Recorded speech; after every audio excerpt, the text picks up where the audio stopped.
Sejam bem-vindos a mais uma aula de ciências e hoje nós vamos falar sobre a reprodução dos vegetais. Uma coisa que vocês precisam compreender é que os vegetais eles podem se reproduzir de forma assexuada e forma sexuada, mas eu vou explicar isso ao longo da aula. E vou falar um pouquinho agora. A forma sexuada é necessário que os gametas masculinos e femininos se encontrem para que haja fecundação, tá? Então, eu já sei que é sexuada, eu preciso que as gametas, tanto masculino quanto feminino, se encontrem para acontecer a fecundação do vegetal. Então, vegetais que possuem sementes e flores, esses são os que se reproduzem de forma sexuada. A reprodução com fecundação, gente. O órgão responsável pela reprodução dos vegetais é, na maioria das plantas, a flor. Grande parte delas possui androceu e o gineceu. Então, gente, marquem aí. O androceu é o órgão masculino da planta e responsável pela produção de pólen. Marquem aí. O androceu até pólen, tá? Já o gineceu é o órgão feminino da planta formado pelo ovário, onde ficam os óvulos, que são responsáveis pela reprodução dessa planta. Então, marque aí, o gineceu até óvulos. Plantas que possuem androceu e gineceu são plantas que se reproduzem de forma sexuada, tá? O que acontece? Em uma flor, a gente pode encontrar o órgão masculino e o órgão feminino.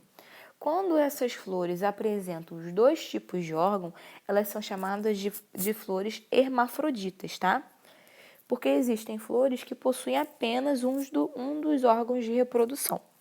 Nesse caso, essas flores que são masculinas e femininas se formam através dos frutos com semente. Como?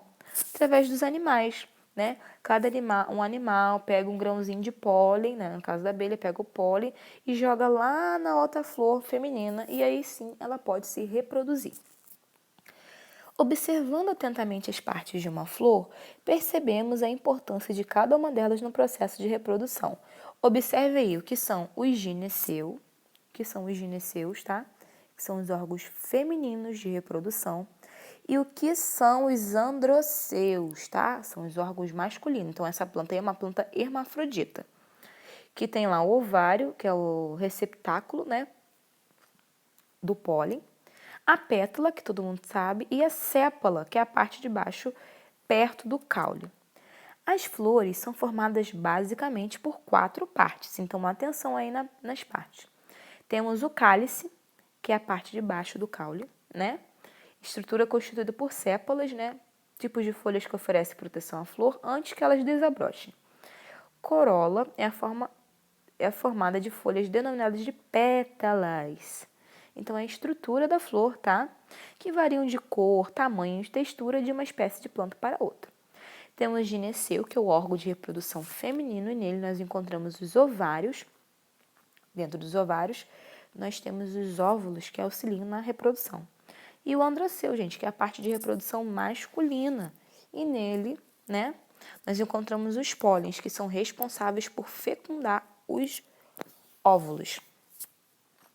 Nós temos agora o processo de polinização.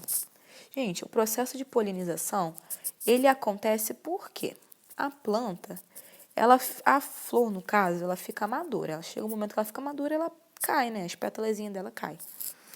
Quando ela fica madura, quando os animais levam o pólen, quando não é uma flor hermafrodita, os animais levam o pólen até o androceu e o gineceu, elas se reproduzem. Então, a polinização é quando a flor ela fica madura e o pólen entra em contato com esses órgãos de reprodução da flor. Acontece também que em muitas espécies, que é o caso, como eu citei, o pólen ele precisa ser transportado por um animal, no caso, né? E quando o animal ou o vento leva esse pólen, né? Os animais costumam se alimentar de um líquido, né? Um líquido que costuma ser açucarado, que são produzidos pelas flores, que é chamado de néctar. Vocês podem observar aí que o morcego, ele se alimentou de uma florzinha e carregou o pólen para outra planta que vai, consequentemente, se for uma planta masculina ou feminina, vai acontecer a polinização, beleza? Gente, mas então, o que acontece após a fecundação do pólen na flor? Depois da fecundação, a flor passa por várias mudanças na sua estrutura. As pétalas, as sépalas e o androceu murcham e caem, ficando apenas o gineceu, que é a estrutura interna, tá, gente? Os ovários que se desenvolvem formam o fruto e os óvulos fecundados se transformam em sementes. Então, toda vez que vocês verem sementes, quer dizer que o óvulo foi fecundado. Agora, a germinação. A germinação é quando ocorre a transformação da semente, que vai dar origem a um novo vegetal da mesma espécie. Então, você só sabe que foi germinado se virar um novo vegetal, tá bom? Só que é preciso que tenha um bom solo e precisa ter acesso à água, porque senão as sementes não vão germinar, tá, gente? Essas sementes, elas possuem as seguintes estruturas. Como que é a estrutura da semente que precisa germinar através do contato com um bom solo e água? Eles têm uma camada protetora e dentro dessa camada protetora eles têm um embrião, né? Que dentro desse embrião existe uma reserva de nutrientes que vai auxiliar no seu desenvolvimento. Como que ocorre, professora, a reprodução sem a fecundação, né? Vamos ver aqui então.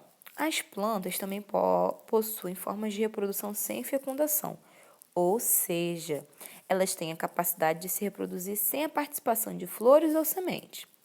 Há vegetais que conseguem se desenvolver a partir de suas folhas, do seu caule ou de suas raízes. É o que acontece da roseira, tá, gente? A roseira é um belo exemplo de reprodução sem fecundação.